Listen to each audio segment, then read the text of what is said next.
Some days are quiet footnotes in history, but September 4th is anything but, from world leaders changing the course of nations to discoveries that reshape science and even pop culture moments that still echo today.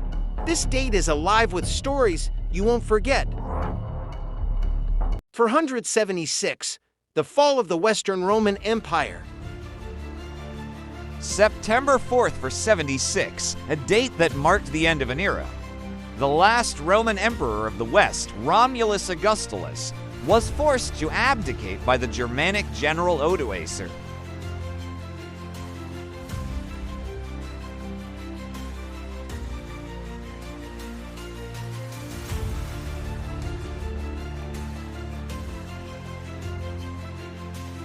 The mighty Roman Empire, which had ruled for centuries, officially collapsed.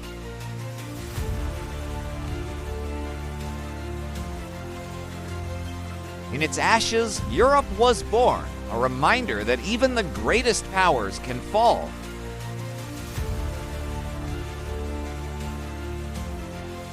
In 1888, George Eastman patents the Kodak camera.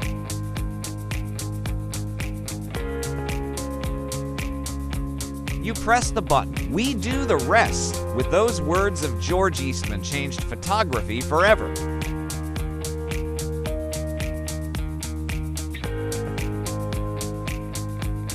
On September 4th, 1888, he patented the Kodak camera, putting photography into the hands of everyday people.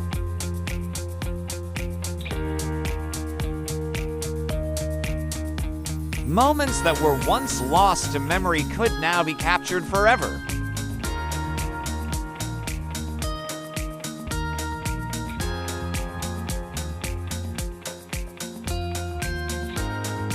In 1957, Little Rock 9 faced the crisis of integration.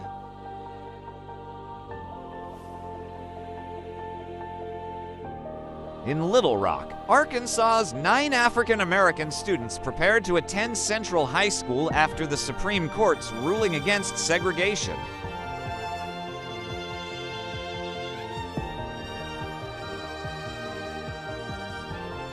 On September 4th, 1957, they arrived, only to be blocked by angry mobs and the National Guard.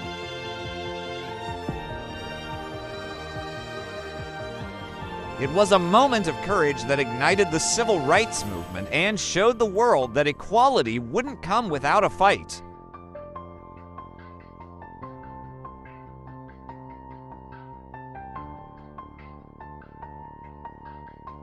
Elizabeth thought she might be safe if she walked behind the Arkansas soldiers to the school entrance. Believing the guards were present to protect her, she tried to pass through the line several times before being forced back into the white crowd. The crowd began to follow me, calling me names. All of a sudden, my knees began to shake, and I wondered whether I could make it. It was the longest block I ever walked in my whole life. Even so, I was not too scared, because I thought the guards would protect me. When I got in front of the school, I went up to a guard again, but he just looked straight ahead and did not move to let me pass. I did not know what to do. Just then, another guard let some white students through. When I tried to squeeze past him, he raised his bayonet. Somebody started yelling, "Lynch her! Lynch her!"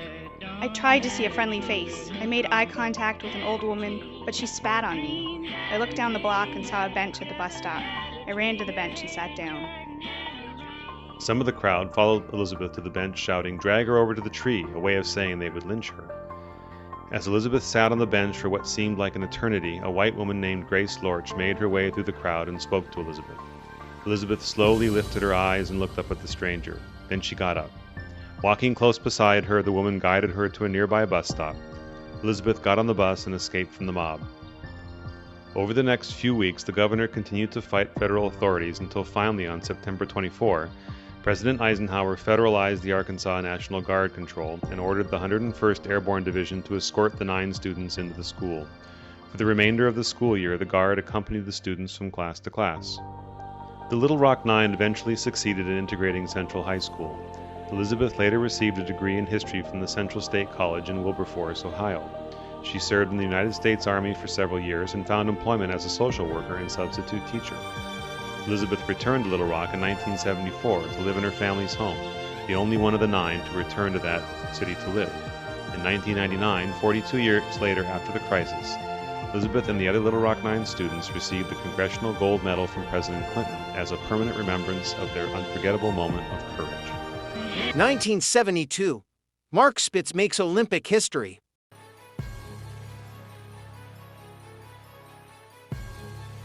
In Munich, swimmer Mark Spitz was unstoppable. On September 4th, 1972, he won his 7th gold medal of the Games, each with a world record time.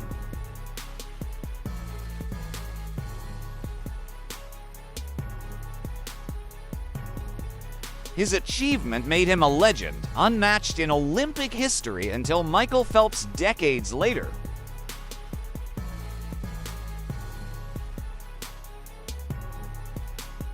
Spitz's triumph was a shining light in an Olympics otherwise darkened by tragedy.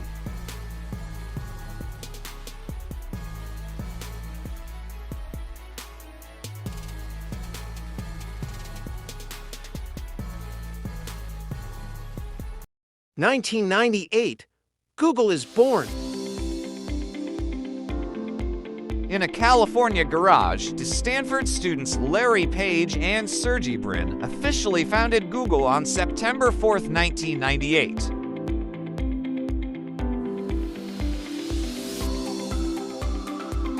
What started as a search engine has since grown into a tech empire that shapes how billions of people learn, work, and connect every single day.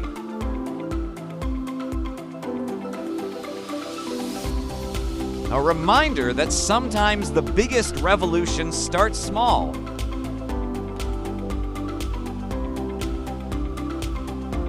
Beyoncé's birthday. On September 4th, 1981, the world welcomed Beyoncé, the global icon, cultural force, and voice of empowerment.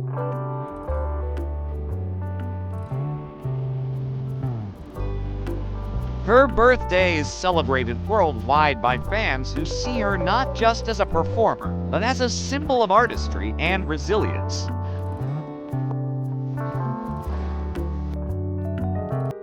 From the fall of empires to the rise of Google, from brave students in Arkansas to golden triumphs in Munich, September 4th proves that history never stops moving.